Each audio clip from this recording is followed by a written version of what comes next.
Hey guys, Sean Bougie, surplusfundsriches.net. I've been getting a lot of questions lately about how to negotiate with people and talk to people on the phone. And our scripts work extremely well.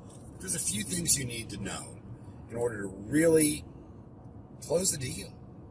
Get people to listen to you, take your point, know when to walk away. First and foremost, if you don't have control of yourself, you're not going to have control of the conversation. Okay? You need to never, ever raise your voice in anger or to try to talk over someone to make your point. What that does is it makes yourself, your maligna, it makes your body react in a fight or flight way. You no longer think straight. You don't. Once you raise your voice and lose control, you are not thinking straight and you're not going to win any argument. And worse, you're putting them on the defensive and probably putting them in fight or flight. Control yourself. Control your breathing. Take your time and breathe. Let them speak, guys, especially if they're saying something you don't want to hear. Let them go for a while. Okay? Also, control your body. A lot of you guys are like me. You're in a phone conversation, especially if it's going sideways, you tend to walk. That's fine. Get up and walk with your cell phone. That's fine. Don't flare up. Don't get excited. Don't make your body bigger. You guys know what I'm talking about, getting puffed up. You've seen it in bar fights. It's the precursor to the fight.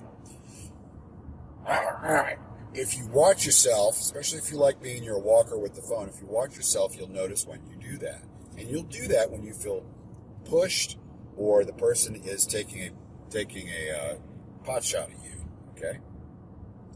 The other part of that, something that you really need to get down cold, is at the end of sentences, you want to go up.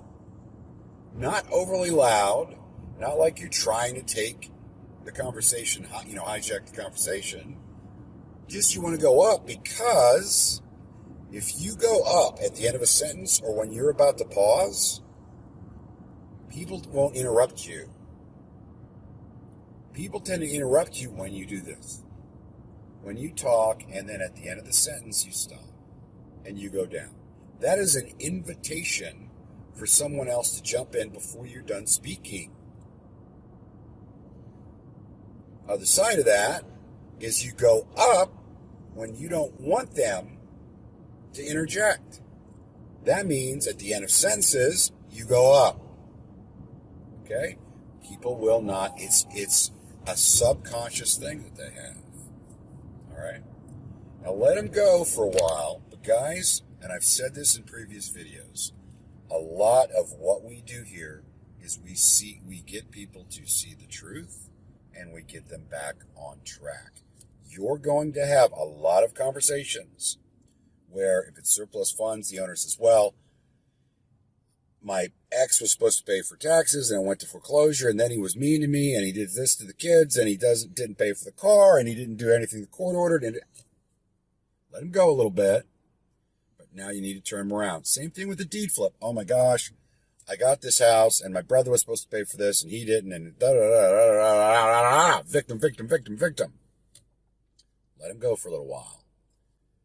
Now you got to bring him back. Now I've told you before, you have to take control of the conversation. I didn't go into detail like I am now.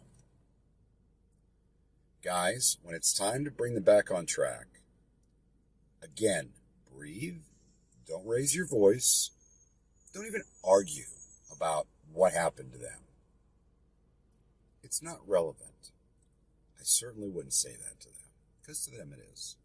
What's relevant is what I'm about to say. Mrs. Johnson, I completely understand why you're upset. I understand that you have been wronged. I get that, and I'm sorry that that happened. Right now, we're 2 weeks away from working with a deed flip. We're 2 weeks away from you losing this property to foreclosure. If you don't have a plan in place, or if you don't already have it sold, I'd like to talk to you now, Mrs. Johnson, about making an offer and buying it so that instead of just losing the house, and if you're in it, I'll let you stay there for a little while as well. Excuse me. Instead of just losing the house, you're going to make some money. I'd like to talk about that. Are you in a position where we can talk about that? Of course they are, guys. You want to use the leading question where the answer is yes. Don't want to lose your cool ever. You still want to do it. Listen, I do it every once in a while. I'm not saying that I have a perfect record of doing it exactly how I should and negotiating extremely well. Occasionally I'll lose my cool. When I find that I'm at that point, they're screaming at me, calling me names, whatever, and they will. They think I'm not offering them enough money, even though they have no other offer on the table, or whatever. I will very calmly say, listen, I feel like we've gotten off topic, and I don't know what we're trying to accomplish right now. So what I would like to do is just give you the opportunity, if you'd like to talk to me about selling the property, please give me a call. Right now, I don't think we're getting anywhere. I really appreciate the time that we've had already, and I hope you have a great day. Bye-bye. Hang up. Hang up and say bye. Gotta say bye. Okay? Because otherwise, it becomes about you hung up on them. No, not if I said bye, and I gave you the warning. Okay? Control yourself, your breathing, your body, your tone, your volume. Control all that, and things will come to you. Now, lastly, and I've brought this up a million times before, okay? But lastly, you need to understand that walking away isn't final. Well, I'm going to make two things here. Walking away is not final, okay? If you walk away, you say, listen, I understand, and never, ever lose your cool. Don't yell at them. Don't respond. Just say, listen, I understand. Doesn't sound like we're going to come to terms or agreement on a price. Same thing with surplus, guys. Overages. Doesn't sound like we're going to come together on the dollar amount here. If you change your mind, I would really appreciate it if you give me a call. I enjoyed talking to you today. I hope you have a great day. Bye. That's it. That's it. If they start talking at that point where they're yelling or whatever, just hang up. You said you were going to hang up. You said, hey, give me a call if you change your mind, and you said bye. Now, just so you know, I'm not picking that phone up if they call me back 30 seconds later. It's not going to accomplish anything. I'm going to let that go to voicemail. I'm going to wait a day or two. That's how I'm going to play that. If they've lost their cool, that's not going to go away in 30 seconds. Okay? Very, very important. You always keep your cool. It's driving me nuts here. Sorry, guys. You always keep your cool. Body language, tone, everything. Stay on target. Stay on target. I hope this has helped you guys.